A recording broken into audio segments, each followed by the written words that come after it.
Hi friends, welcome to my YouTube channel the Dilip universe. ఈరోజు మన ముందున్నాడు రైతు ప్రసాద్ గారు. ఈ చేపల చెరువు అరే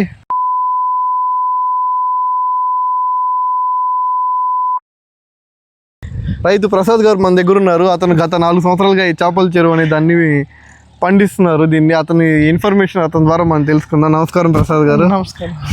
మీరు మీ అనుభవం ఎలా ఉంది? దీంట్లో మీకు ఆదాయం ఎంత, ఖర్చు ఎంత, లేకపోతే మీరు ఎలాంటి డిఫికల్టీస్ ఫేస్ చేస్తున్నారు? ఎలా ఉంది? ఇందులో మామూలుగా సుమారు ఇది ఒక 1/2 ఎకరా ఉంటుంది, 70 సెంట్లు. Okay, right. ఈ చేపలు వేస్తున్నది దీంట్లో.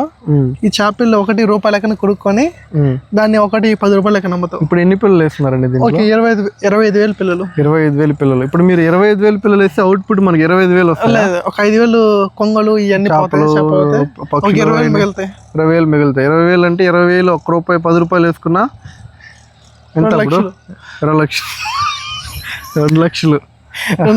2 లక్షల రూపాయలు ఆదాయం. మీరు కొన్న 25,000 పిల్లలకి 2 లక్షల ఆదాయం. 2 లక్షల ఆదాయం అంటే మీకు ఇప్పుడు మేత, కరెంటు బిల్లు, వాటర్ అన్నీ ఉంటాయి కదా. మేతకి ఎంత అవుద్ది? మేత ఏం వేస్తారు దీనికి? మేతకి తౌడు, బీపిండి.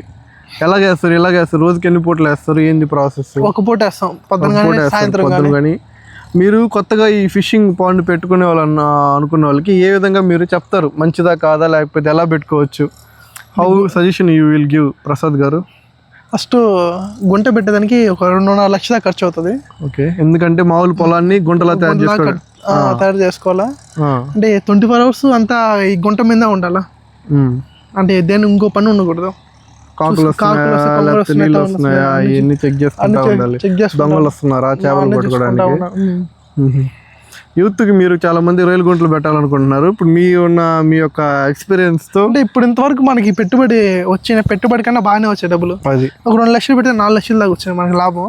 బాగానే ఉంది. కానీ ఎవరి ఇంట్రెస్ట్ అది జాబ్ చేస్తుందని బట్టి. ఓకే, బిజినెస్ అంటే బిజినెస్ మీకు చిన్నప్పటి నుంచి ఈ ఫీల్డ్ లో ఇంట్రెస్ట్ కాబట్టి మీరు దీంట్లో దిగారు. అవును, చిన్నప్పటి నుంచి ఇది వ్యవసాయం ఇయ్యా మాకు. వెరీ గుడ్ అండి. ఇవి కాకుండా మీరు ఇంకేమైనా పండిస్తున్నారా? ఈ ప్యాడీ పండిస్తాం. ప్యాడీ, వరి ఎన్ని ఎకరాలు వేస్తారు? ఎట్లాగా మీరేనా చేస్తారా, లేకపోతే మీరే చేస్తారు? ఓకే అండి ప్రసాద్ గారు, ఈ ఇన్ఫర్మేషన్ మాకు చెప్పినందుకు థ్యాంక్ యూ.